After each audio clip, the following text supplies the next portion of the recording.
Buenos días, bienvenidos un día más a la Séptima Legión. Hoy tenemos con nosotros a un invitado de honor que no necesita ningún tipo de presentación. Coronel Pedro Baños, buenos días y muchas gracias por estar aquí. Encantado, Óscar. Vamos a hablar de su último trabajo, Geohispanidad, algo que nos atañe en el mundo actual, porque queremos saber no solo qué papel jugó España en el pasado, sino qué papel podemos jugar en el presente y en el futuro inmediato que nos espera. Sí, más que nada sería el conjunto de la hispanidad, precisamente, ¿no? Esta hispanidad que nos están dejando completamente de lado, porque ahora todos hablamos que sí de Estados Unidos, de China, de Rusia, de India, pero ¿dónde queda la hispanidad? Al final, la hispanidad, no olvidemos que éramos este imperio en el que éramos todos hermanos, que con los mismos derechos y las mismas obligaciones, con un nexo de unión maravilloso que es el español, el idioma español, que ojalá no lo perdamos nunca, pero que ha sido abusado, depredado, por parte de los imperios del momento.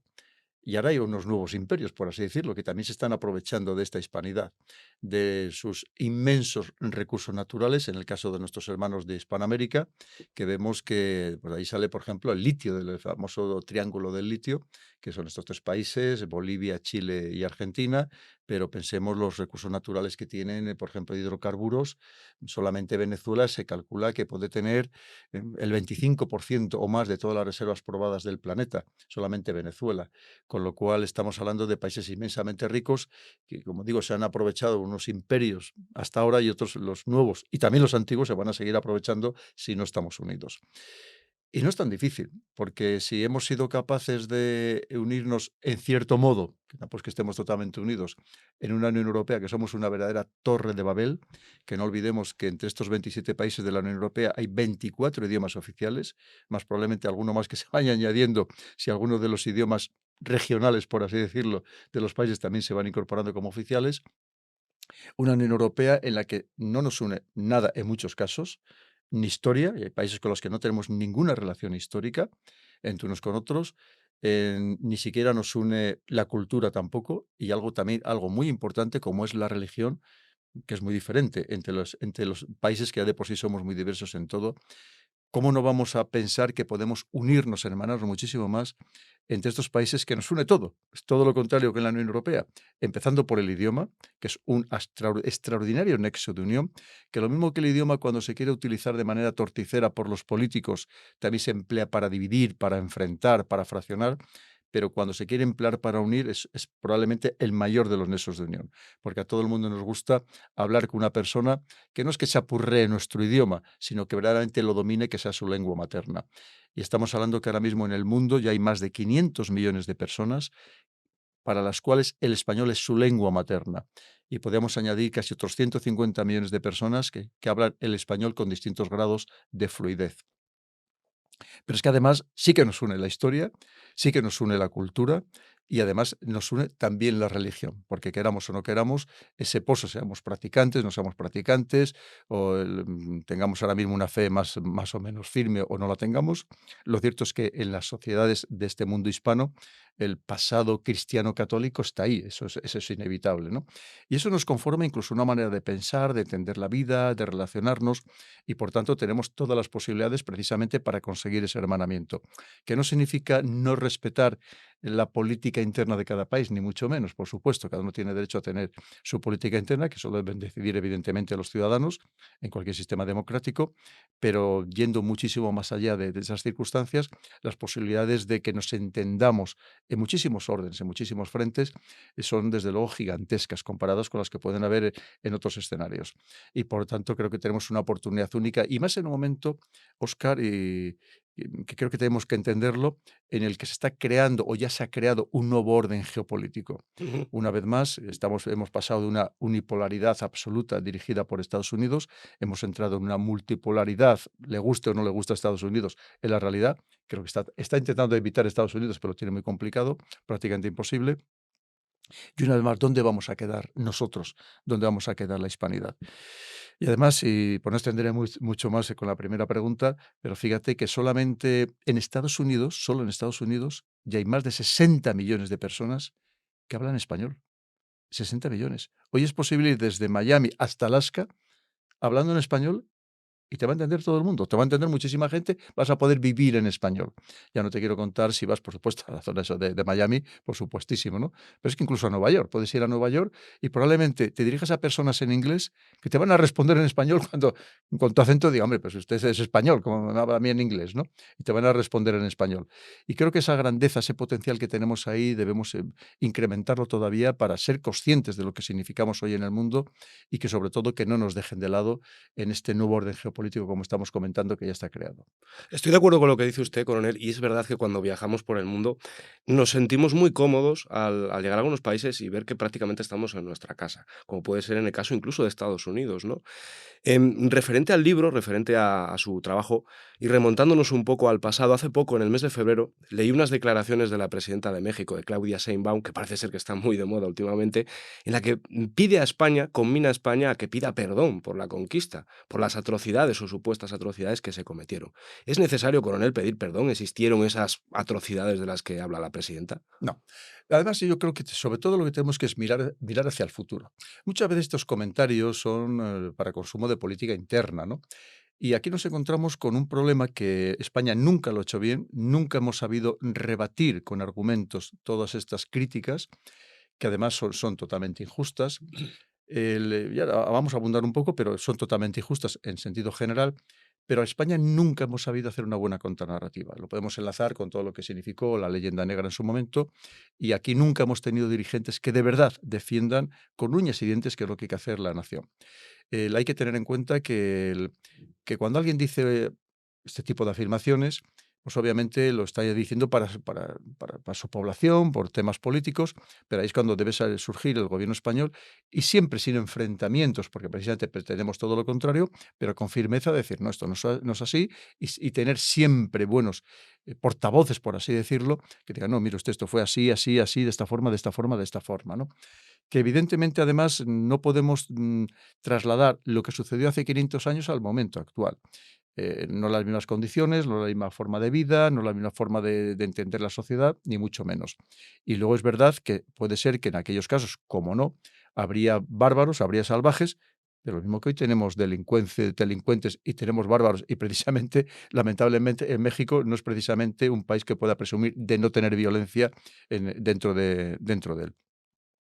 Y por tanto, creo que sobre todo debemos mirar hacia el futuro y dejarnos ya de estas diatribas del pasado.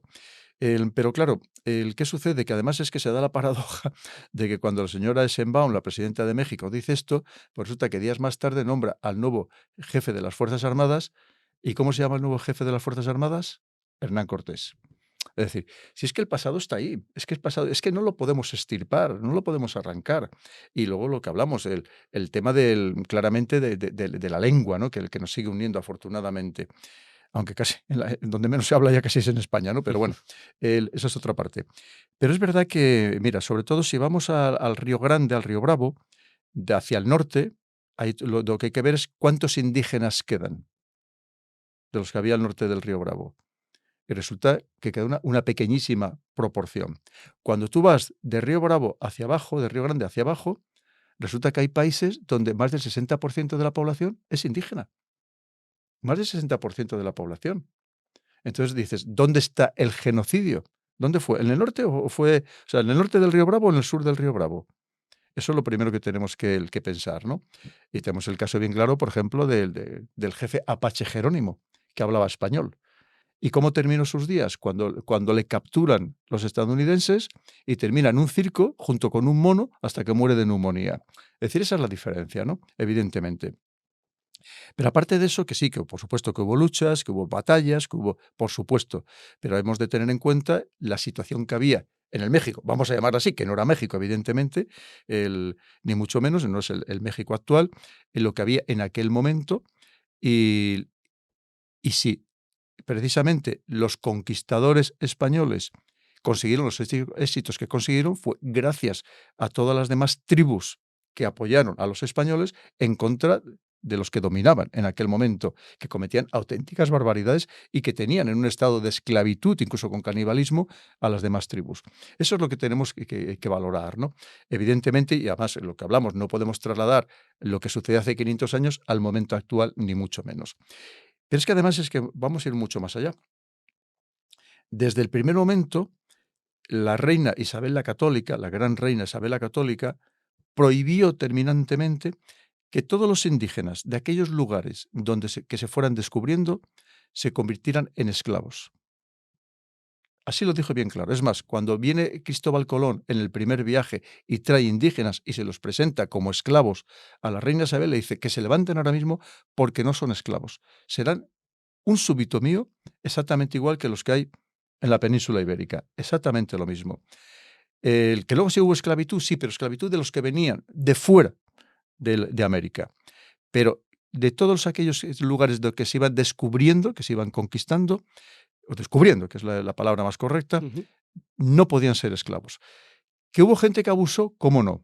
¿Que hubo gente que cometió barbaridades? ¿Cómo no? Lo estamos hablando. Hoy en día es que vivimos en un mundo perfecto, en 2025. Pues claro que también hay salvajes, hay criminales, hay gente que cometa auténticas atrocidades, por supuesto. Pero la voluntad siempre de la corona española fue que todos fueran súbditos con los mismos derechos y con las mismas obligaciones. Y esto también hay que subrayarlo. Por lo mismo que tantas barbaridades, como pues, explico en el libro, relacionadas con la leyenda negra, que no corresponde absolutamente para nada con la realidad. Lo que pasa es que, claro, el tema ese, en aquel momento España era tan poderosa.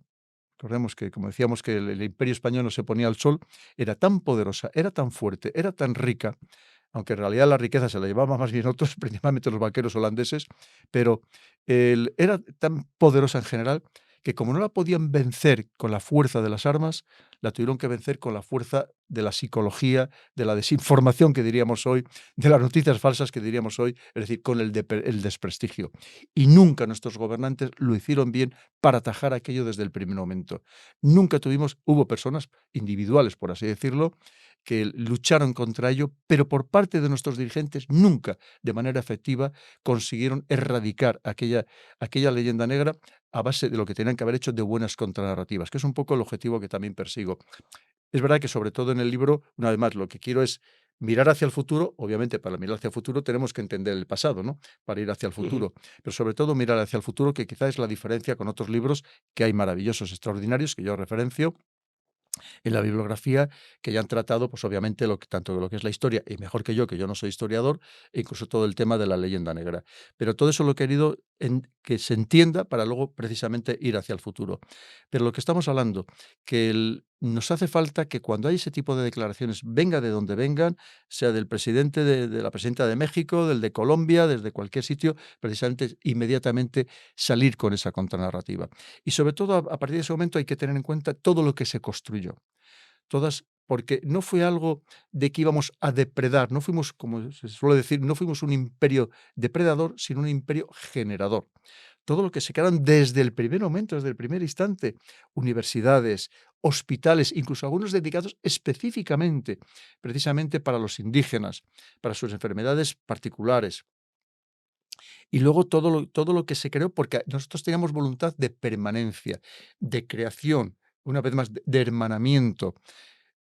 Esto no lo hizo nadie más. Como ponemos los ejemplos ahí, de lo que hicieron los demás imperios, que en algunos casos sí que fueron verdaderos depredadores, que no se preocuparon para nada de los indígenas, que sí que causaron verdaderos exterminios de pueblos enteros, que acabaron con todos, absolutamente con todos, y los que no los metieron en reservas, que no es el caso precisamente del imperio español, una vez más, que éramos todos hermanos que pertenecíamos al mismo imperio.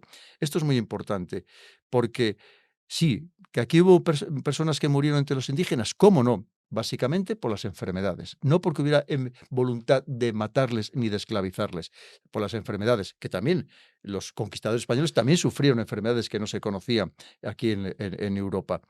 Pero creo que esa es nuestra grandeza. Nosotros les llevamos muchas cosas, también nos trajimos muchísimas cosas, incluso conocimientos de botánica, de medicina tradicional, ancestral, de muchísimas cosas que al final nos enriqueció a todos. Y sobre todo también pongo en el libro quién luego fueron los artífices verdaderos de desmontar, precisamente para desmontar este imperio. que no fueron principalmente los indígenas. El pueblo indígena en muchos lugares siguió defendiendo a la corona española, en contra de aquellos que se consideraban los libertadores, pero que en realidad había una mano negra detrás que era los que impulsaba a esta descomposición, a esta desunión de este imperio español, que además intencionadamente procuraron que quedara desmembrado en el mayor número posible de países, precisamente para dominarlos con mayor facilidad, que es lo que siempre se ha procurado, esa, digamos, balcanización, como esa expresión que ahora podíamos utilizar, que entonces evidentemente no se utilizaba. Y es lo que hemos vivido. Y ahora sería el momento de recomponer todo eso. Y además lo podríamos hacer con facilidad, sería relativamente sencillo. Y como digo, solamente falta voluntad política. Ahora, claro, también tenemos que ser honestos, Óscar. Ahora mismo el ejemplo que estamos dando en España no es precisamente el mejor para buscar esa unidad de toda la hispanidad, ¿no? Ojalá lo fuera. Pero por eso tenemos que empezar un poco por organizar nuestra propia casa para luego dar ese ejemplo para poder buscar algo más de ese hermanamiento de toda la hispanidad. Totalmente de acuerdo con usted, mi estimado coronel. Ya lo representaba Goya, ¿no? En su cuadro, los dos mamporreros, las dos Españas. Estamos aquí entre nosotros que parece que no nos ponemos de acuerdo ni para la hora. Entonces, ojalá sea posible esa unión hispánica. De hecho, observo cómo en los últimos años, el 12 de octubre, Día de la Hispanidad, día del que todos deberíamos estar orgullosos, en la propia España hay cada vez un mayor interés por desprestigiar ese día, precisamente con preguntas como la que le formulaba antes de pedir perdón, negar esa conquista, conquista o bueno, como le hemos llamado anteriormente, negar un poco ese hermanamiento. Hay que entender también el arraigo y respetar la identidad de los pueblos indígenas, pero también no olvidar, como dice usted, de lo que fuimos y lo que podíamos llegar a ser, ¿no? Que ojalá pueda ser posible en algún momento. A propósito de todo lo que ha comentado, la pregunta que yo le quería hacer es, ¿todo eso que construimos, por qué se fragmentó? ¿Por qué tan rápidamente, además, a principios del siglo XIX, corríjame si me equivoco, en muy poquitos años, todos esos países dejaron de pertenecer al Reino de España? Ujú. ¿Qué fue lo que pudo pasar para que durante siglos dominásemos y de repente, pues todo se desmembrara? Sí, hay muchos motivos, pero si me permites, vamos a ir un poco al primer comentario de tu pregunta. El, ¿Cómo es posible que en España pasen ciertas cosas? Bueno, pues es que lo de España es anormal, eso no pasa en ningún otro país del mundo. Totalmente. Mira, tú puedes ir a cualquier país que haya un gobierno de izquierdas, de derechas, liberal, autoritario, sea una democracia o sea una dictadura, da igual. La inmensa mayoría de la población aman a su país. Y tú vas a cualquier país, haya el gobierno que haya, hay un respeto a la bandera, hay un respeto al himno, a los símbolos, al final, a los Ujú. símbolos nacionales que es tan importante. Esté quien esté en el gobierno, eso está por encima de cualquier gobierno, por supuesto. Pero en cambio es cierto que en España, lamentablemente, incluso por parte de algunos, incluso hasta ministros, que parece que tienen un odio a su propio país y que critican amargamente, encima injustamente y muchas con un desconocimiento profundo, lo que significa la historia de su país.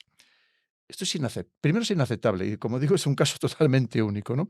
Porque tú puedes ser de izquierdas, puedes ser de derechas, puedes ser globalista, puedes ser soberanista, puedes ser lo que tú quieras, pero no se entiende, no se comprende que haya personas, incluso como comentamos en cargos importantes, que sientan esa animaversión contra lo suyo, contra su patria, que es lo que más deberían de querer, y se supone que precisamente si están dirigiendo el país es porque sienten ese amor por su patria y se supone que quieren lo mejor para su país y para todos sus conciudadanos. Aquí lamentablemente no pasa. Y vemos declaraciones de algunas personas, muchas veces fruto de la ignorancia y por sobre todo de un fanatismo ideológico absoluto, que dicen auténticas barbaridades y que desprestigian o que abundan en el desprestigio de su propia patria. Esto, como digo, nada más pasa que aquí, ¿no?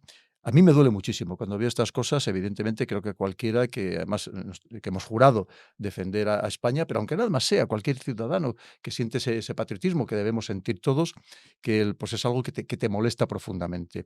Y decimos, ¿cómo hay personas que pueden haber interiorizado, que se pueden haber tragado el anzuelo precisamente de la leyenda negra, que no han leído, y yo les recomendaría con toda la humildad que leyeran no solamente mi libro, sino libros en esta misma línea, que hay muchos, el, en el que aprendan por lo menos algo de la historia real.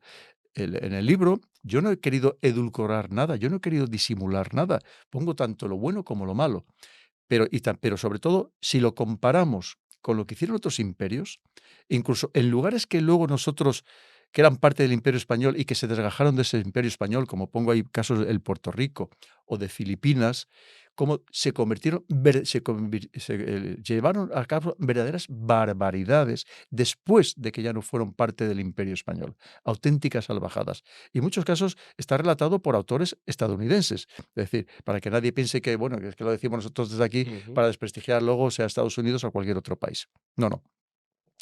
Quiere decir que aprendan un poco de la historia, a ver si eso les sirve para amar a su propia patria. Porque es terrible. Hay cosas como eso de decir, no vamos a descolonizar poco menos que los museos, o a ver cómo o a desconquistar los museos.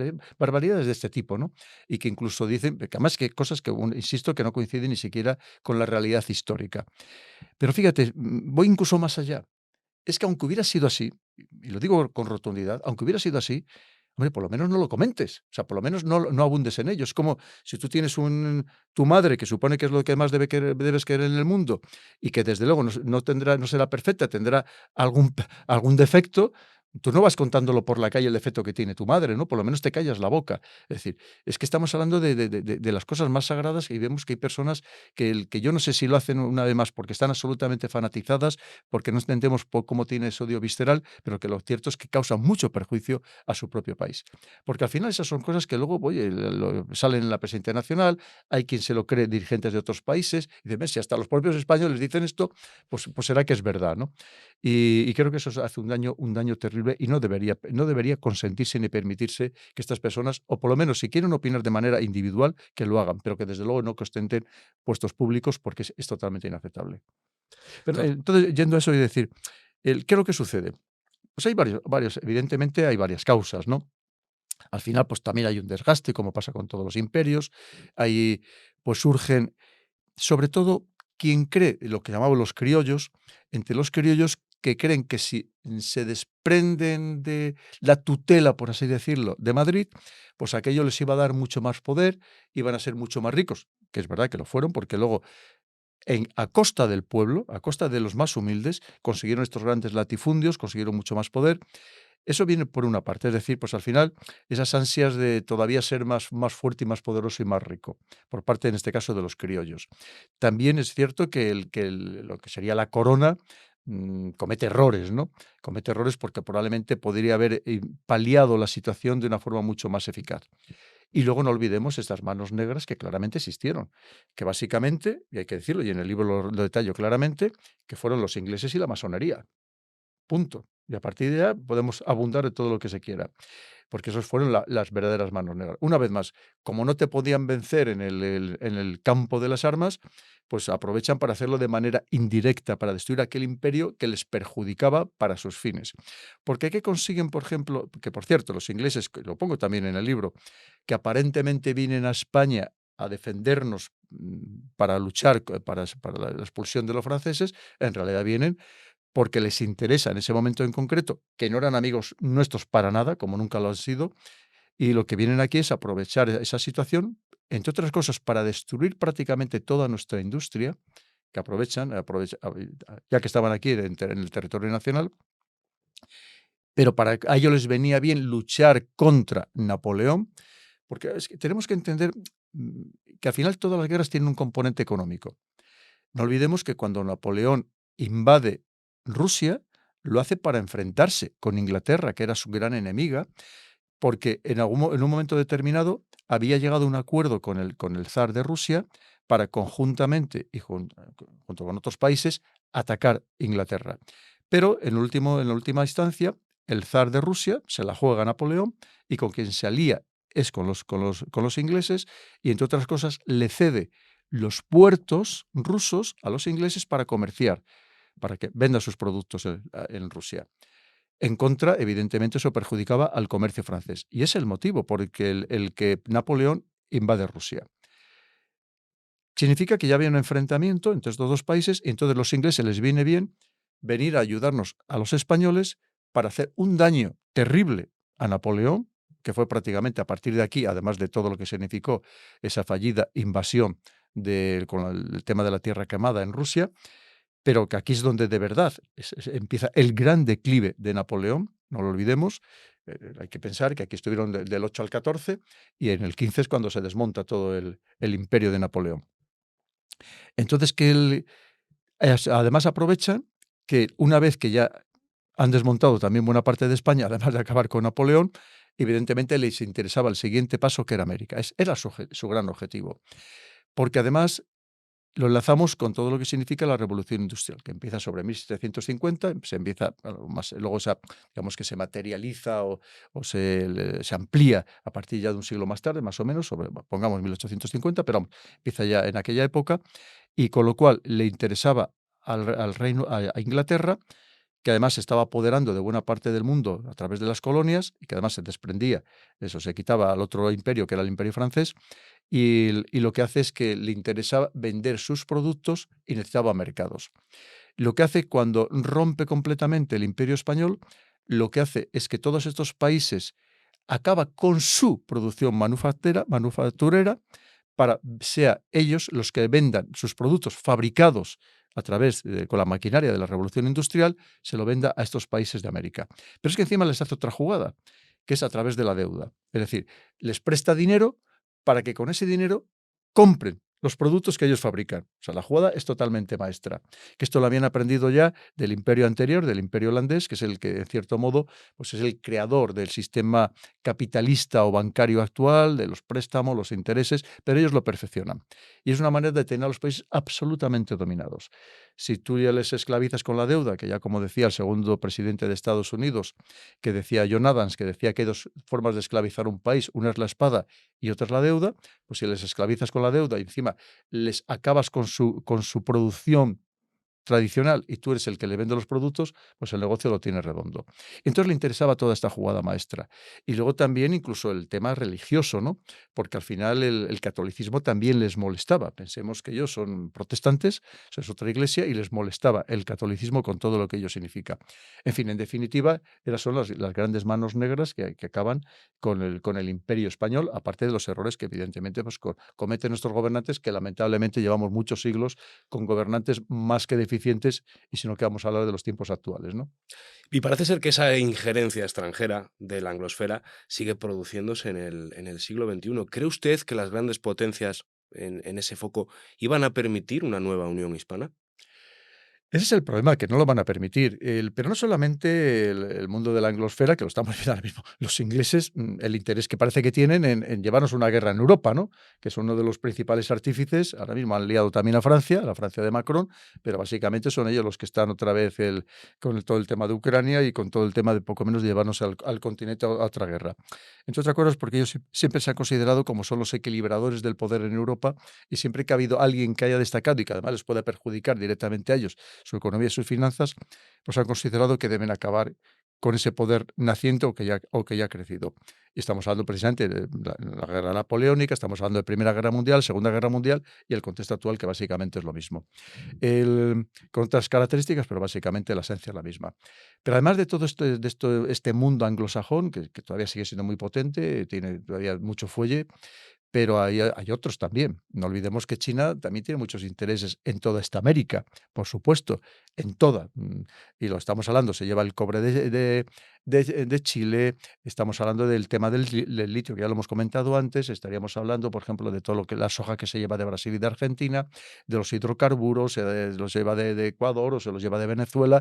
Él también hace también diplomacia económica, también a través de la deuda. En fin, más aparte, copar mercados para vender sus productos, que cada vez es más. Pero con lo cual, una vez más, si no estamos unidos, si no tenemos una voz única o influyente, que incluso reclamáramos un asiento incluso en el Consejo de Seguridad de Naciones Unidas, pues evidentemente lo tenemos muy complicado. ¿Nos van a dejar? No. ¿Significa que ya tengamos que tirar la toalla de antemano? Pues evidentemente tampoco, Óscar. Tenemos que seguir luchando por lo nuestro, ¿no? Porque lo cierto es que si no vamos a quedar, pues eso, pues como nos pasa ahora, que no cuentan con nosotros para nada, que no somos ninguna voz en el mundo. Y no olvidemos una vez más que si hablamos de idioma por lengua materna, somos el segundo idioma en el mundo. Si hablamos por idioma en Internet, somos el segundo idioma en el mundo. Es decir, que tenemos una gran potencialidad y podríamos tener todavía muchísima más si de verdad hiciéramos las cosas bien, que no las hacemos tan bien como sí que las hacen otros países, por ejemplo, incluso para divulgar la lengua española, podemos hacer esfuerzos mucho mayores. Porque fíjate, hemos hablado que incluso si llevamos una hispanidad ampliada, que no solamente sea Hispanoamérica, no nos olvidemos de nuestros hermanos de África, empezando por Guinea Ecuatorial. que allí hay muchas tiendas donde lo que se vende son productos españoles. Hay muchísimos guineanos, incluso aquí en España, que hablan perfectamente español como tú y como yo, y que no nos debemos olvidar de ellos. Pero fíjate, incluso si queremos todavía una hispanidad ampliada, si hablamos de la Hispania antigua, que estaríamos incluyendo a todo el mundo lusófono. Entonces sí que hablamos ya de temas todavía, estaremos hablando de Portugal, estaríamos hablando de Brasil, estaremos hablando de Angola, estaríamos hablando de Mozambique y hasta de Timor Oriental. Quiere decir que fíjate si tenemos una gran potencialidad para hacer muchísimas cosas. No olvidemos que en Brasil cada vez más necesitan hablar en español porque todos los países que le rodean hablan español, evidentemente, y cada vez lo necesita más. Y de hecho, las élites suelen hablar perfectamente español. Y no solamente eso, sino que para nosotros es mucho más fácil entendernos con el portugués brasileño que con el portugués de Portugal. Nos podemos entender y ellos nos entienden también perfectamente. Y de hecho, en el libro también lo pongo, como cuando Brasil recientemente intentó que fuera oficial en las escuelas el idioma español para que no solamente las clases altas, sino también los más humildes, las personas más sencillas pudieran también aprender español para poderse relacionar mejor con los países del entorno, hubo potencias europeas que se negaron, que le pidieron al gobierno brasileño que no lo hicieran. Porque aquí cuando hablamos de Europa se nos llena a todos mucho la boca y que todos somos hermanos, y no es verdad.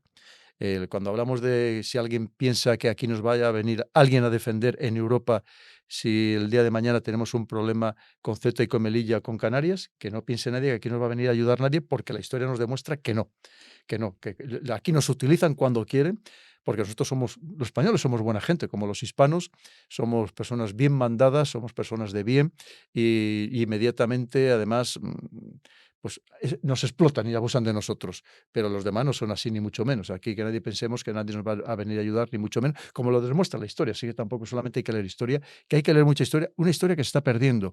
Tú sabes, Óscar, que todos estos temas de lo que fue el descubrimiento, el asentamiento, la creación del Imperio Español, en algunas comunidades autónomas se estudia en uno, máximo 2 hojas.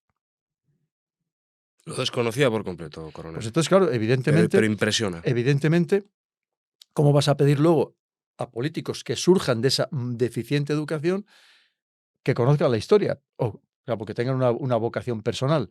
Pero además de eso, pues así luego cuentan las historias que cuentan, las barbaridades que cuentan, porque lo único que a lo mejor han leído es precisamente lo negativo sobre su país, porque no han leído la verdadera historia.